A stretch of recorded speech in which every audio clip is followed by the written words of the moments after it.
عمرہ کرنا. ہماری عورتیں ان کو بندش لگاتی ہے کہ بچی کی شادی ہوئے بعد بھیجیں گے، اس قلعہ کی فیس ایسو ہے، اب تمہارے کو عمرہ یاد آیا کیا؟ اس طرح کی باتیں عورتوں کی طرف سے ہوتی ہیں. عورتیں بھی یہ ذہن میں رکھ لیں کہ عمرہ جانے کا خیال آ جانا یا اس کی کوشش کرنا یہ آپ کی اپنی طاقت سے نہیں ہے، اللہ کی توفیق سے ہے. اسی وجہ سے شاعر کہتا ہے این سعادت بزور بازو نیست. یہ سعادت مندی، یہ نیک بختی، خدا کے گھر کی حاضری ہمارے بازوؤں کی طاقت سے نہیں ہے. دان بخشت خدائے بخشیدہ، جب تک اللہ توفیق نہیں دیتا نہیں جا سکتے. ہم آپ دیکھیں یا غور کر کر دیکھیں، ایک ٹھیلا بنڈی چلانے والا شام تک 400-500 روپے بڑی مشکل سے کماتا ہے. 2 مہینے نظر نہیں آتا بقرعید کے. پوچھے کہاں تم منڈی نہیں لگائے، کیا آرام نہیں تھا کیا؟ تو منڈی والا بولتا الحمدللہ اللہ کی توفیق سے مجھے حج کا موقع ملا. ایک بڑے کھنی والا کاروبار والا روزانہ کا اس کا نفع ہزاروں میں ہے، 5-5 ہزار، روز 1 لاری، 2 دن میں 1 لاری بھرنا. اس کو ملزامہ دیندار جماعت والے سب بھی تشکیل کر رہے ہیں حج کرو. اتنا پیسہ رہنے کے باوجود وہ حج کو نہیں جا سکتا. کیا مطلب ہوا کہ یہ اللہ کے گھر کی حاضری اس کی توفیق سے ہوتی ہے. تو آپ عمرہ جانے والے خوش نصیب ہیں. یہ ہماری یہ نہیں ہے طاقت، یہ ہماری عقل کا دخل نہیں ہے اس میں، بلکہ اللہ کی توفیق کا دخل ہے. حضرت ابراہیم خلیل اللہ علیہ السلام نے کعبۃ اللہ بنایا اور اس کے بعد کہا کہ اللہ گھر بن گیا، اب کیا کروں؟ کہا کہ اس گھر کو آنے کی آواز لگاؤ. تو ابراہیم نے کہا تھا اللہ کہاں میری آواز، دور دور تک تو انسان کا نام و نشان نہیں ہے، وجود نہیں ہے، جنگل ہی جنگل ہے، بیابان ہی بیابان ہے، کیسے آواز لگاؤں گا؟ اور میری کمزور کی آواز کہاں تک پہنچے گی؟ اللہ نے کہا ابراہیم آواز لگانا تمہارا کام ہے، لوگوں کے کان اور دل میں اس آواز کا دستک دلانا ہمارا کام ہے. تو اس کے بعد حضرت ابراہیم نے آواز لگائی تو سب کھینچے کھینچے چلے آئے. تو یہ اللہ کی توفیق ہے، ہمیں سفر کا موقع مل رہا. 2 رکعت نماز شکرانے کی پڑھو، اور سفر میں جانے سے پہلے روزانہ صدقہ کرو کہ اللہ کوئی رکاوٹ نہ آئے، کسی قسم کا عارضہ پیش نہ آئے. روزانہ اپنی طاقت 10 روپے، 50 روپے، 100 روپے، جیسا اپنی طاقت ہے اس اعتبار سے سفر کے شروع ہونے سے پہلے صدقہ کرو.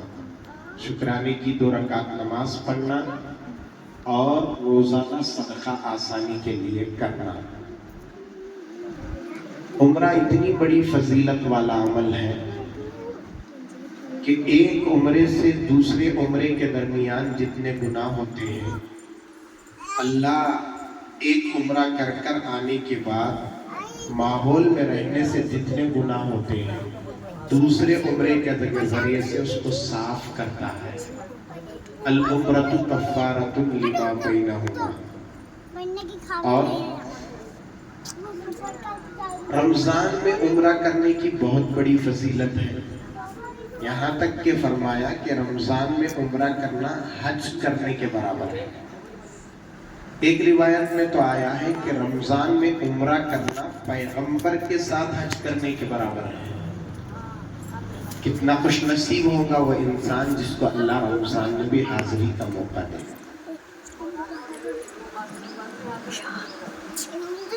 یہاں سے جائیں گے حیدرآباد، اس کے بعد جدہ، جدہ کے بعد ہوٹل، ہمارے ذمہ دار جہاں جہاں رکھیں گے جیسا رکھیں گے. دیکھو سفر کے معنی مشقت کے تکلیف کے शिकायतें नहीं होना चाहिए। इसलिए हमारी शरीयत में क्या है मालूम, एसी वंदे भारत में भी सफर करे बेंगलुरु को तो 2 रकात ही पढ़ना है, 4 रकात नहीं। शताब्दी में चले गया हैदराबाद तब भी 2 रकात ही पड़ेगा, 4 रकात नहीं पड़ेगा। कोई तकलीफ नहीं है। उल्टा घर में फैन में रहते, शताब्दी में गए तो एसी में जाते, वंदे भारत में गए एसी में जाते। लेकिन सफर में जाने के बाद चाहे सफर एसी का रहे, सहूलत का रहे या तकलीफ का रहे, 4 रकात 2 रकात पढ़ने का हुक्म है। इसलिए कि अस्सफरु क़िताअतुम मिनन नार, सफर आग का टुकड़ा है। सफर में तकलीफ तो होना है, आप जहन बना लो अब पहले से। इसलिए शिकवे शिकायतें ये हमारी नेकियां खराब करती है। वाक़ियतन कोई उमूर छूटने में जिम्मेदार लापरवाही करना है, उसकी पूछ करो। बखिया खाने पीने से मुताल्लिक या कोई गाड़ी से मुताल्लिक या कोई ऐसी चीजें हैं तो इसको बर्दाश्त कर लो। जितना हम तकलीफ उठाएंगे या बर्दाश्त करेंगे, आप डरों को लिखा को तकलीफ देंगे हमारे मौलाना इरफान साहब की तरफ से, हमारे सादत साहब की तरफ से, ऐसा कुछ नहीं है। मैं बताना जहन साजी करना चाह रहा हूँ आपकी कि कोई इसकी बात नहीं है। असल बात ये बताना चाह रहा हूँ, तबीयत के खिलाफ कोई बात पेश आए बर्दाश्त करना सीखो। हदीस में हज और उम्रा ये 2 ऐसे सफर हैं जिसको मौत की याद ताज़ा करते हैं। तो हज और उम्रे के अंदर जो भी तकलीफ है इसको बर्दाश्त करेंगे। जब हरम के अंदर जाएंगे, मैं सबसे पहले गुजारिश करूंगा, हम जितने दिन मक्के में हरम में रहेंगे, कोई नमाज हमारी जमात के बगैर नहीं छूटना, पूरी नमाज जमात के साथ। देखने में ये आता है कि लोग होटल में नमाज पढ़ते हैं, फिर फायदा ही क्या? एक नमाज 1 लाख नमाजों का सवाब रखती है। हम नमाजों को छोड़कर होटल में अगर नमाजें पढ़ेंगे तो ये सआदत कहाँ मिल सकती है? 1 लाख नमाजों का सवाब कहाँ मिल सकता है?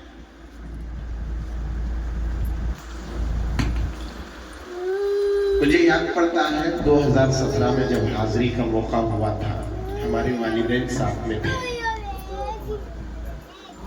हमारे टूरिस्ट के अमीर साहब को मैं बोला था, ताइफ वगैरह जाते हैं, जाकर वापस आते हैं तो ज़हर की नमाज छूटती है। छूटने का मतलब दूसरी तरफ नमाज होती है, हरम में नहीं होती। मेरा उस वक्त एक जज्बा, वो जज्बा ये था कि हरम में एक नमाज भी ना छूटे। बहुत कोशिश करे, बहुत बोले हमारे ट्रैवल्स वाले, तो वो बोले मैं नहीं चाहता कि हरम की नमाज छूटो। तो उस मरतबा में ताइफ को नहीं गया। गुज़िश्ता मरतबा जाना हुआ तो ताइफ देखने की भी ख्वाहिश थी, तो गुज़िश्ता मरतबा के सफ़र में ताइफ को जाकर आने का मौका मिला। तो बहरहाल मुक़द्दस मकामात को जाना है, बगैर किसी उज़्र के होटल में नमाज नहीं पढ़ना, फौरन हरम की तरफ रवाना होना। देखो जितनी अज़मत लेकर यहाँ से जाएंगे, वहाँ इबादत करने में उतनी सहूलत होगी, अज़मत होना है। दूसरी चीज़, हम जा रहे हैं, हजर अस्वद का बोसा अगर मिलता है तो ठीक है, ना मिले तो भी कोई गम की बात नहीं है। अल्लाह के नबी सल्लल्लाहु अलैहि वसल्लम ने फरमाया, हजर अस्वद का बोसा लेना ऐसा है अल्लाह के हाथ में अपना हाथ देना है। इतनी बड़ी खुशनसीबी के हजर अस्वद का बोसा लेने पर अल्लाह के हाथ में अपना हाथ दिए जैसे। तवाफ करते हुए काबतुल्लाह को नहीं देखना है, हजर अस्वद के पास आने के बाद ही काबतुल्लाह हजर अस्वद की तरफ रुख करना, उसके अलावा नहीं देखना। और इसी तरह से हमारे आलिम दीन ने कहा, उमूमन तवाफ के बाद 2 रकात सलातुल तवाफ पढ़कर ज़मज़म पीकर सही करने के लिए जाते हैं, सफ़ा मरवा पर दौड़ने के लिए। काम क्या रहता है? तवाफ करना, तवाफ के बाद 2 रकात सलात तवाफ पढ़ना, फिर पेट भर कर जमजम पीना, उसके बाद सही करना। सही करने के बाद बाल मोड़ लिए, हलक करा लिए, तो उसके बाद उम्रा खत्म होता है। तो हमारे आलिम दीन ने कहा था कि तवाफ के बाद जमजम पीते हैं, ठीक है, किसी किस्म की दुश्वारी महसूस नहीं होती, वैसे भी महसूस भी नहीं होती। अल्लाह का घर है, वहां पर कैसे कैसे लोग आते हैं। एक ऐसा तवाफ करने वाला हमने देखा जो सूर्य केवल घिसटते थे, उसके गालों की एक कड़ी थी, उसमें तवाफ कर रहा है वो। और एक है अंधा है। गुज़िश्ता साल हमारे टूरिस्ट में साथ में था एक महबूब नगर या कहीं के थे ना शफी, कहीं के थे, नाबीना थे। मैं इस वक्त गुज़िश्ता साल तस्वीर निकालने के बहुत सख्त खिलाफ और तस्वीर बिल्कुल निकालने के लिए आमादा नहीं था। मैं वो नाबीना को बोल कर तस्वीर निकाला था, मैं तो तस्वीर नहीं निकाल रहा, ना मेरी निकालेगा, लेकिन इबरत के वास्ते आपकी एक तस्वीर ले लेता हूँ।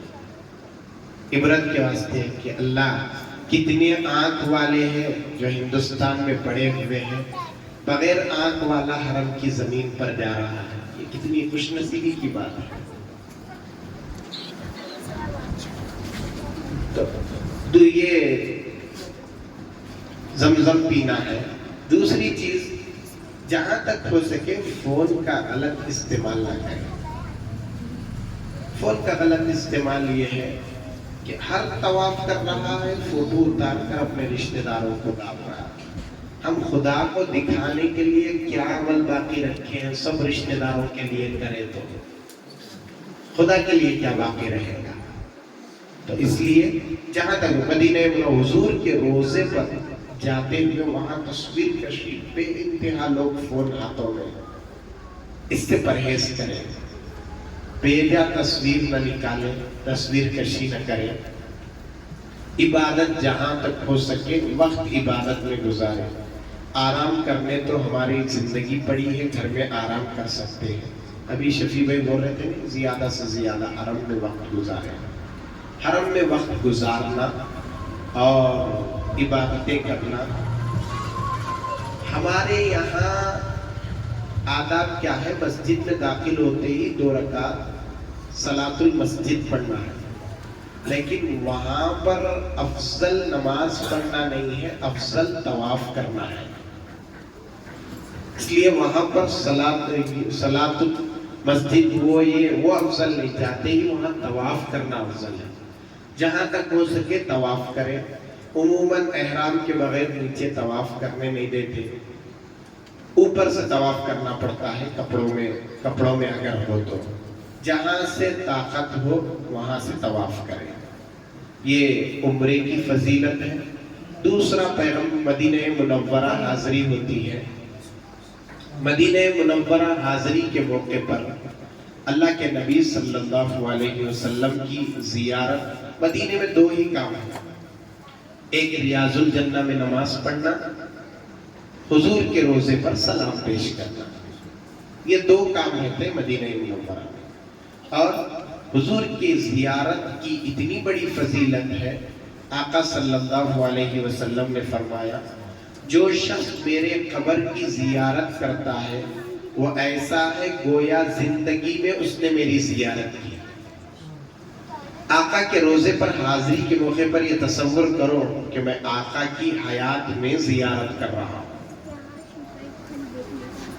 और दूसरी चीज, रियाजुल जन्ना में नमाज पढ़ना है। और रियाजुल जन्ना जन्नत का टुकड़ा है, उसमें नमाज के लिए आजकल रुसू कैंप बना है। अब साल में एक बार खत्म हुआ, ये भी सुनने में आया। ज्यादा से ज्यादा मौका हो तो रियाजुल जन्ना में बार बार जाने की कोशिश करें। मकरू वक्त नहीं है नमाज पढ़े, मकरू वक्त अगर है तिलावत तस्बीहात वगैरह दुआ में वहाँ वक्त गुजारे।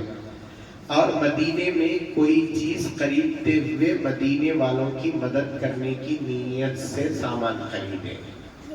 और मदीने की चीजों को नाम न रखें, नाम नहीं रखना वहाँ की चीजों को। तो इसलिए उम्रा बहुत बड़ी इबादत है। اللہ جس کو توفیق دیتا ہے وہی حاضری دیتا ہے۔ یہ ہماری زندگی کے سب سے سنہرے لمحات ہیں جو خدا کے گھر میں حاضری کا موقع ہو، حضور کے روزے پر حاضری کا موقع ہو۔ اس کو یہ 13 دن 14 دن پوری طرح سے عبادت میں، ہاں مدینہ جانے کے بعد بہت سارے انکنٹرول ہوتے ہیں، وہاں مدینے کے بازار کی چمک دمک دیکھتا ہے، اسی میں لگے رہتے ہیں۔ بہرحال بازار سے خریدی اپنے گھر کے لیے، رشتہ داروں کے لیے مناسب ہے، لیکن بازار میں ایسے گم ہو گئے ہیں کہ جماعت سے نماز چھوٹ رہی ہے، تکبیر اولیٰ چھوٹ رہی ہے۔ یہ تمام چیزوں سے یہ کریں کہ مدینہ منورہ میں ایک نماز 50,000 نمازوں کا ثواب ہے مسجد نبوی کا۔ ان ثوابوں کو اور ان اجروں کو اپنے دامن میں بھر کر لانا ہے۔ اس لیے جاتے ہوئے شکرانے کی نماز پڑھو، صدقہ کرو، پورے اصول و آداب کے ساتھ عمرہ کرو۔ اللہ ہم سب کے عمرے کو قبول فرمائے، وہاں کی حاضری مقبول و مبرور فرمائے۔ وآخر دعوانا الحمدللہ رب العالمین۔ اب مولانا تفصیل سے عمرے کا طریقہ وغیرہ بتائیں۔